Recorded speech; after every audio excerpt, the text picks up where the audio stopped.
To find a way to cope right now, literally.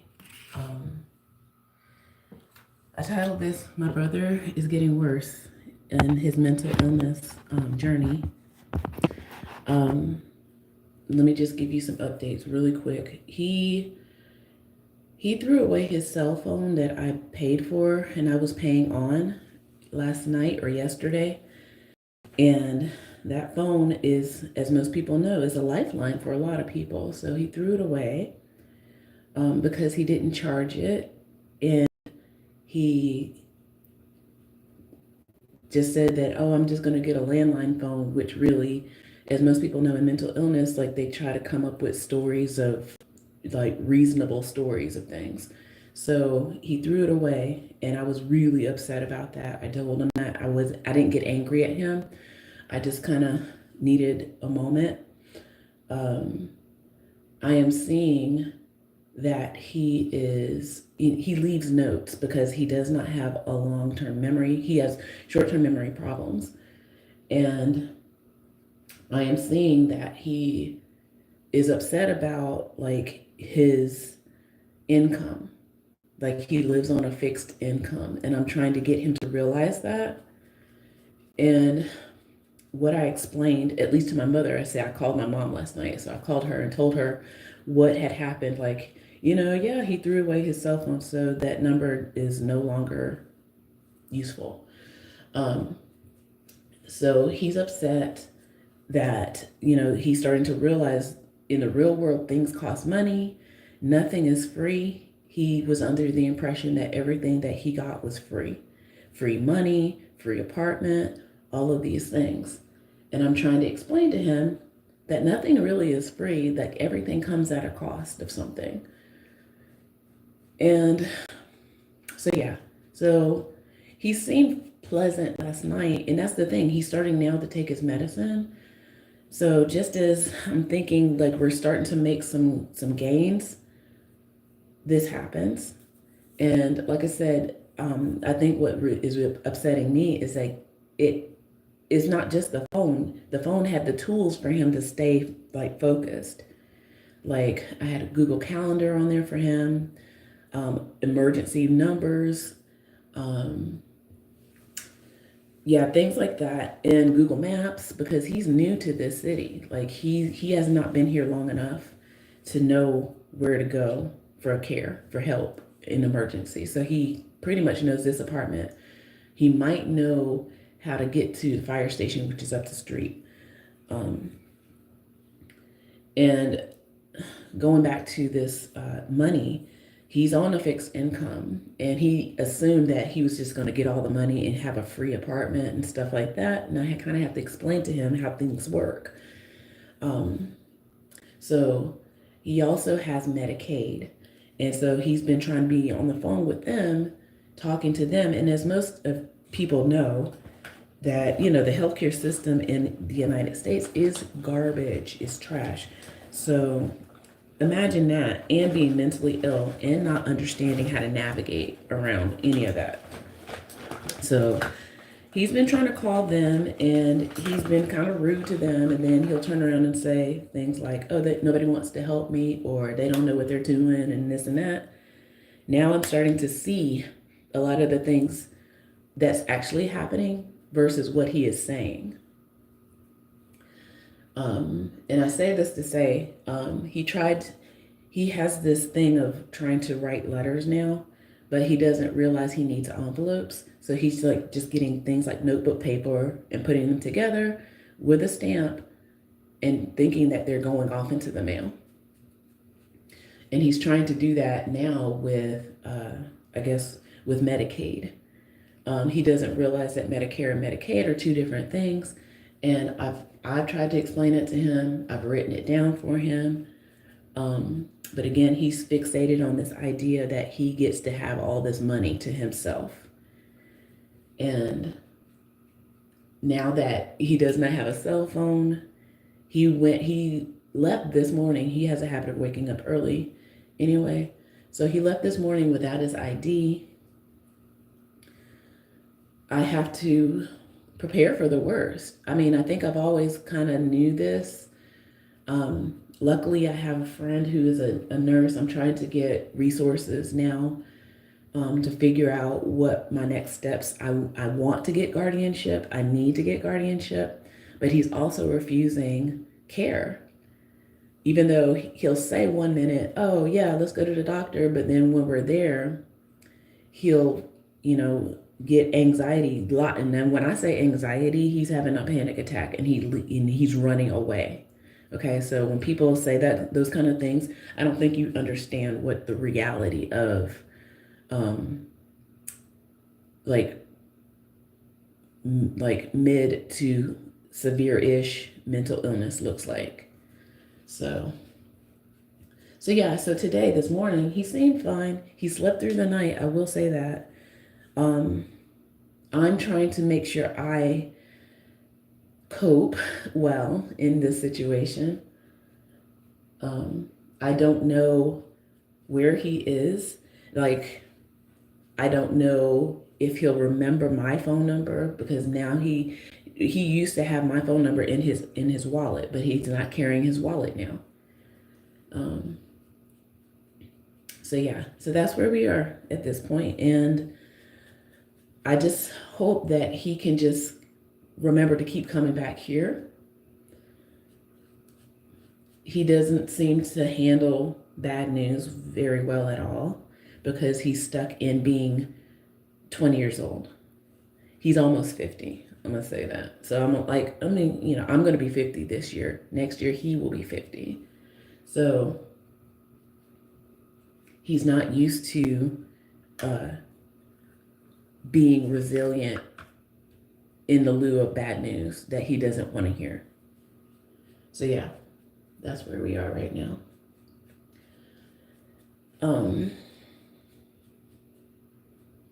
This is tough. And this is where, I know some people are like, well, why are you putting your business in the street? Like, I wish more people would talk about this kind of stuff, because I don't know where else to go. Okay? I don't know who else to talk to in these situations and get like in the weeds with these details, because people are so afraid of the embarrassment, or afraid of your family member being looked on in a certain way, which yes, there's that. But I also want to throw in this whole racial aspect. I'm gonna be honest about that, because in the United States, when I see people who are mentally ill, it's mostly Black people, and they're homeless, unhoused, and a lot of people wonder, well, what happens to these people? It's like, well, nobody's talking about where do people go get help? Where do families go and get help, like real help? Because I don't see white people homeless like this on the street. And I don't see Hispanic people homeless like this on the street. And I don't see Asian people homeless like this on the street. Okay? And I'm just telling the truth about this. And again, this is why I'm saying this. I think more people need to be talking about what resources people have, what things can be done. I want to keep my brother safe. And I know I need to get guardianship, but this is the tricky thing. If he told me that he purposely does not comply with people, he's told me this, and then of course he'll forget that he told me this. And the law is in his favor. And I do understand that law from the 70s, where families were putting people away, whether they were sick or not. But what about the people who really are ill, and we need to get them care, emergency care? Yes, there are things, but it's very tricky. It's very tricky.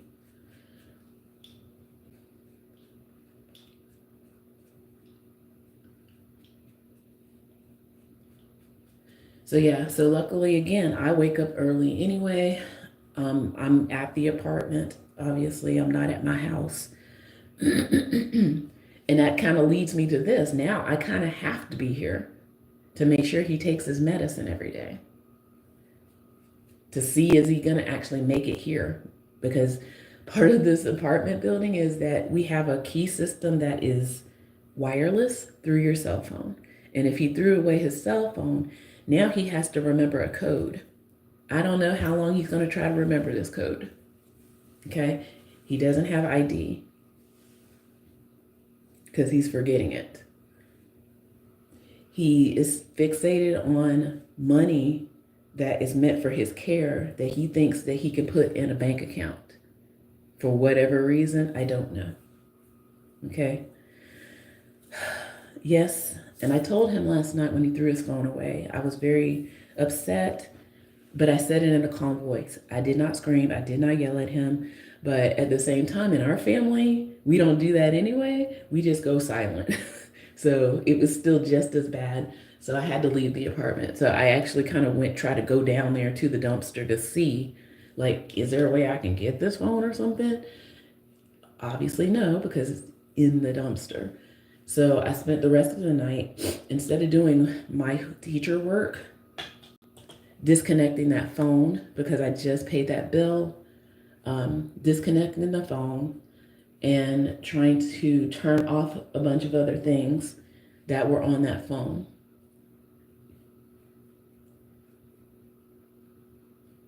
Things, again, that he's stuck in being 20 years old, 20 years ago. So he does not know about modern things.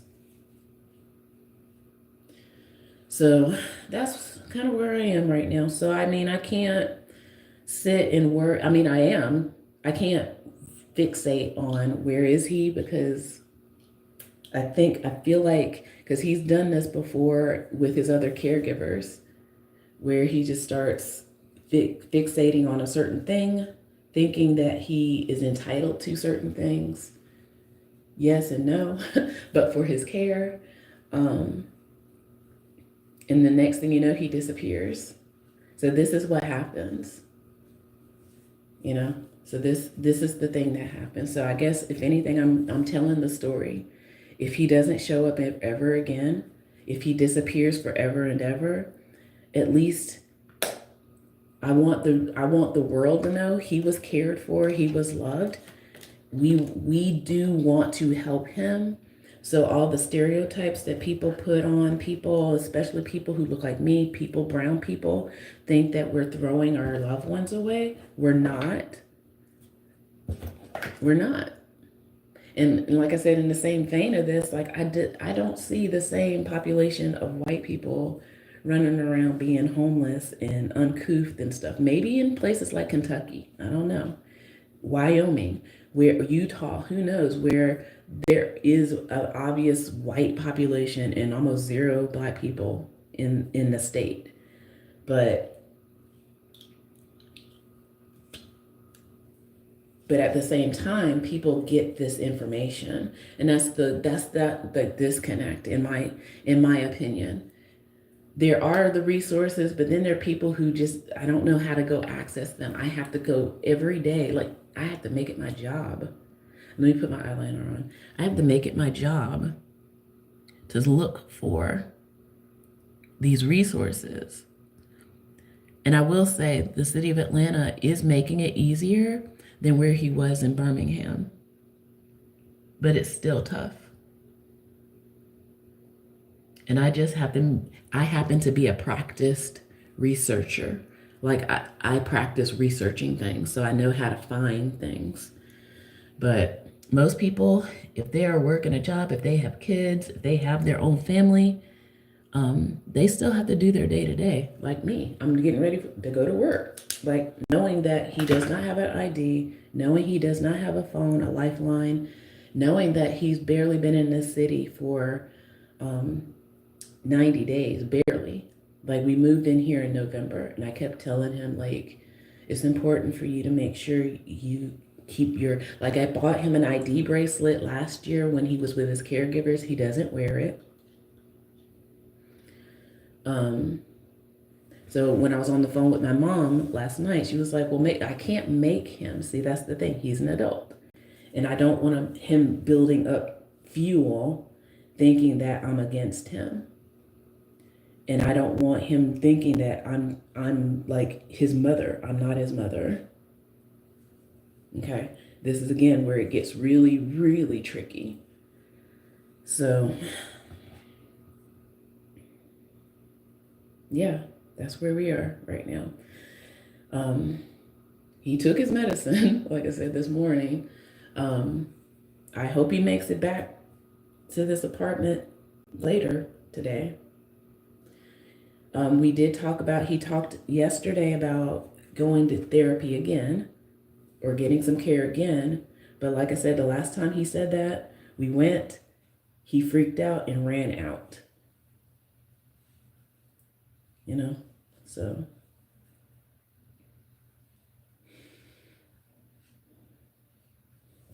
and like I said, I see the things that he writes, like he because of the short-term memory, he has to write things down. And I can tell by his writing what his state of mind is. Hmm. So he threw my phone away and he plans on going to get free phones and getting me to program those free phones, right? So I don't know. You gotta laugh to keep from crying in these situations. And I will say, I think maybe I was preparing for this in a long, I mean, I have been mentally. I was scared, but now I'm here at this point. Like, I didn't realize I was going to be at this point this soon where I have to be his caregiver and all that it entails, right? That's my that's my alarm because like and all that it entails being a caregiver of somebody who is mentally ill, you know, who is aging and mentally ill. Like this is where it's a weird middle point. He's reasonably healthy, quite honestly, physically. And if he was like physically disabled, it would be easier. If he was 10 years older, this would be easier because then there would be elderly care and or physical like things that I can send him to. But no, he's healthy. He's physically healthy-ish, right? And a former athlete. So it's just his mind that's playing tricks on him. So, yeah, I'm sad, and that's my emotional intelligence. I've worked a lot on myself. And it's funny, like last night, I was looking up generational curses because what I told my mom last night was that he acts just like our great aunt, my grandmother's older sister, for which she lived to be about 93. And they say mental illness runs in the family, right? Like my dad, he went to Vietnam, so I'm just gonna like he was combat wounded, like in the field. He had a bomb explode in his face. I feel as though he has learned to work through his trauma. Okay. But if those kind of things run in a family and people never learn how to cope, that's what I feel like a generational curse is because I did actually look that up last night. I was like, what is a generational curse? And so, my AI mental health robot told me that is a combination of, I guess, yeah, what I'm saying, like things like mental illness and coping skills. Are you getting the care that you need? Is not things happening to you. And this is the spiritual element where, how can I explain this? People say things like people are lucky or unlucky. That is easy to say that, but what it is your attitude and your actions and your responses versus, like I said, reactions to things. People are not lucky. I don't like that word, but that's the best way I can describe it. People say I'm lucky, but I'm not. I'm just more resilient, patience, um, yeah, it's like some people go through things and they test their character. Okay. In mental illness, there is that biological element where you lose certain things to be able to process certain things. And I will say that, and some people, just like if you lose a limb, you have to make do, right? Some people do well with losing a limb, some people do not. So, yeah, so that's where we are. And again, I don't know if he's going to make it back here today. I don't know where he is right now. I kind of have an idea where he might be, but he's back on the trajectory of thinking that that money is supposed to go to him in his bank account while he has a free apartment and that he does not have to pay any bills, you know. So, I don't know. Am I okay? Yes and no. So that's the difference, I guess, between me and people who don't do their inner work. It's like, yeah, I'm upset, but I'm not. I might. Last night, I was pretty close to it because, again, I have all these things, these safety measures for him to take care of himself. And, he's never really truly been on his own. He does not know how to be on his own. Am I okay? Right now, yes. Physically, yes. Emotionally, and that's all I can do is just sit and wait. And then, as I said before about the racial aspect of this, I reached out to my nurse friend, who she is a white woman. See, this is where, again, a lot of people say, well, how do these people end up on the street? And you'll see a lot of black people. I'm going to just be honest. You see a lot of black people because they don't know where to go to get help, to get the resources. At least my white nurse has white friends who I know they have mental illness. They're doing something. Okay. And so I'm reaching out to her and hopefully I can get some resources for my brother's care for as long as he keeps coming back here to this apartment. So, yeah, so that's where we are. And he, like I said, he is loved, he is cared for. Make no mistake, I've done all that I can do, and I'm still trying to do more. I am trying to observe boundary, though, as well. That's a fine line. But yeah, that's where I am, and that's where we are right now. So if you're out there and you're dealing with mental wellness, I mean, I can do a PSA, and if you're in the United States, please reach out to people. 988, please reach out to people, okay? We all go through these things, and that's something else that I've been trying to teach my brothers. Like, we all get sad, we all get angry, we all get disappointed. I think he had it in his mind that everybody's against him and nobody trust. Like, this is where, I don't know, so many concepts that I can't even break down right now in the span of a nuts 2 minutes because I gotta go to work. Okay.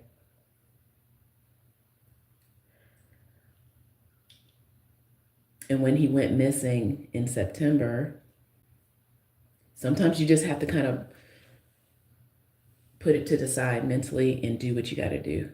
And there is that saying, like people say, nobody truly knows everybody's struggles. And this is where, again, yeah, you might see me come to work smiling and whatnot or whatever, but just know, I don't know who my brother is, and he might not be with me by the end of the day. And I don't even know that. And truly, really, friends, nobody really knows that, quite honestly. And that's what gives me solace, too. A lot of times I think people just assume everybody's okay. Everything is everything. And, you just expect. You have to lose expectation. And I learned that early on when I studied Buddhism. When you have expectations, you're setting yourself up for disappointments and sadness and things like that. And I'm not saying I'm perfect and I'm totally like cut off from expectation. I just mentally know this is what happens. This is what happens, even though I might be feeling some kind of way. So, yeah. So, yeah, let me go ahead and finish getting ready for work. And thank you for bearing witness. Because, like I said, everybody's story is important. And I don't think it's fair, but life isn't fair. I don't think it's fair that people just assume that mental illness and people don't care about their family and, you know, how the law is a certain kind of way. It's tough. It is challenging. Okay. And with that, I say, take care.